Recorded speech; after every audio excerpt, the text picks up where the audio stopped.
Hi, my name is Pip Mackay and I'm the creator of Matrix Therapies, and I'd like to welcome you to Coaching Advanced. This is where we look at skills that go above and beyond NLP and other coaching skills and start to look at human psychology and some of the things you'll come across in coaching that might have not have been covered in your courses. So what I wanted to talk about today is the concept of love and power.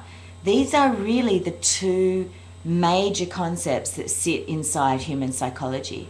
So a lot of people believe that there's really only love and that love is the only power that there is. But there is definitely power as its own concept.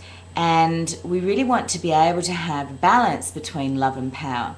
So if we think tribally, love is the aspect that allows us to belong to the tribe, and power is the aspect that allows us to thrive within the tribe and to get the things that we want. So it's very important that you and your clients have a balance between love and power, because every single problem that a client comes to you with and every single problem that you've ever experienced in your life is either a problem to do with love or a problem to do with power. So what I find in coaching is that there are really two types of people, and of course, there's many more types of people, but most clients fit into these two different categories, and those are the love people who use love for everything, including their attempts to gain power. And the other people are the power people, and they use power for everything, including their attempts to gain love. And this creates unique problems that are quite different. So somebody who's a love person, what they're doing is they're people pleasing, they're really overgiving when this is a problem for them. And if they don't have any access to their power, what you'll find is that there'll be a build-up of hidden anger and resentment. But because they don't give themselves permission to have any anger or resentment, what they do is they attempt to use their love to gain power in their world. So they'll give in order to fulfill a need, or they will be really focused on being nice all the time in order that they never have anybody who hurts them. They'll believe that in business, that if they're nice all the time, then everybody will want them and want their product and will accept them.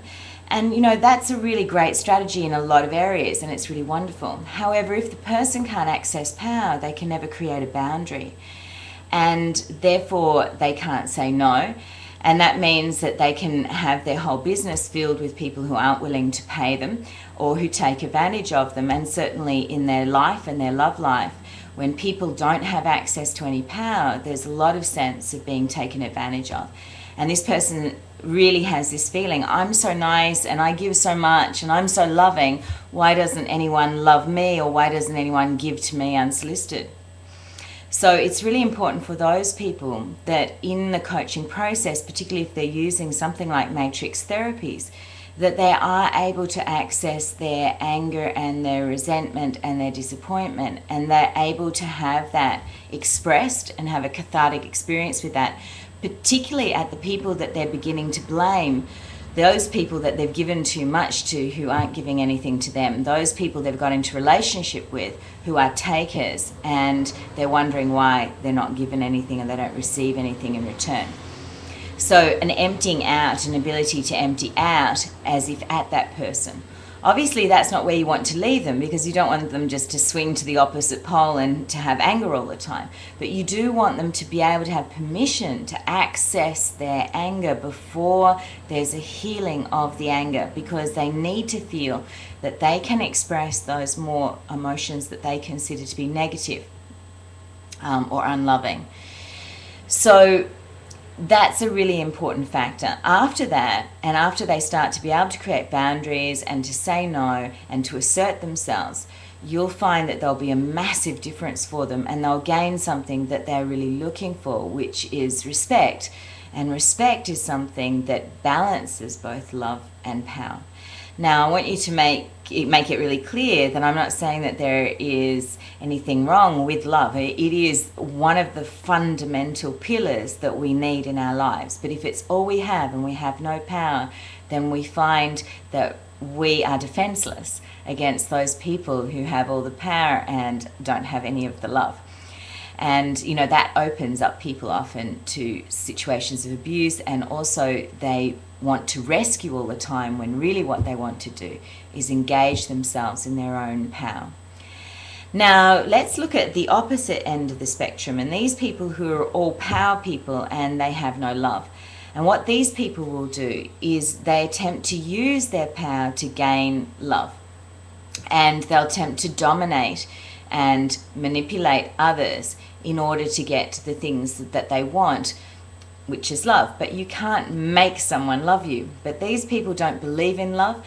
They've been hurt or disappointed in some way, and so they've rejected love rather than it rejecting them.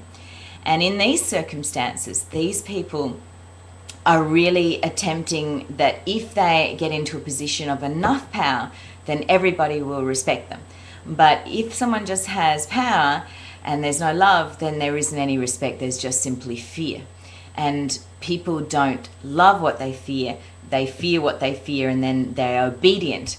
And the person who's the power person is seeking love, but what they get is obedience. And what happens then is they have to control all the situations, because when they don't have control, people don't want to be around them.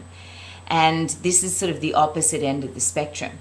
And, you know, it's very important for these people to be able to access their vulnerability, which they consider to be a weakness. These people need to access the ability to receive, which again they feel puts them in a position of powerlessness, because you can't control what you receive, but you can control what you're putting out. So this is a totally different aspect, and these people really feel hurt and sadness deep down inside, and that's what they need to be able to access, that hurt and sadness, the emotion, that feeling there of the lack of love. And why doesn't anyone love me unless I make them? Why aren't I just lovable in and of myself? Why do I have to be the provider, or do I have to have a position of power for people to look up to me? Why can't they just do that just because of who I am? And these questions and this hurt and this sadness is something that's very fundamental to what's going on. So in deep coaching, where you're making some real core transformations, it's important with those power people to be able to create a safe place where they can really access that, because they're terribly afraid of not having power. They think everything will fall apart then. So when you access that, then they can access that vulnerability, and then there's no armor on, and then people do want to give to them. They want to give that love. Now, in the end, the same with these people. Yes, you want them to experience that, you want them to feel that, and then for them to be able to truly love themselves and open up for people to really love them rather than feel forced to give them attention. And when that happens, again, we don't want to go to the opposite direction where all they are is loving all the time. We want to find this balance in between, where they're able to have power in appropriate places and to create boundaries and assert themselves and to have success and gain the things they want in their life.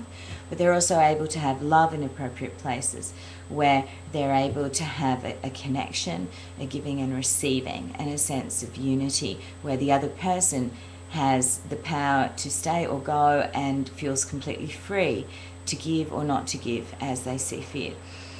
So these are the fundamental principles, and in matrix therapies we really look at therapy being able to have people access their power but also access that vulnerability and love, and to really experience both of those in the therapeutic process, so that they can come out with a balance and come out with a place where they're not being overly influenced by others, but they can still listen to others and care about others, and they can listen and care about themselves, and they can also follow their own internal direction. So I hope that gives you some extra insights into some of these higher order thinking that really takes our coaching to the next level. So thanks very much for listening.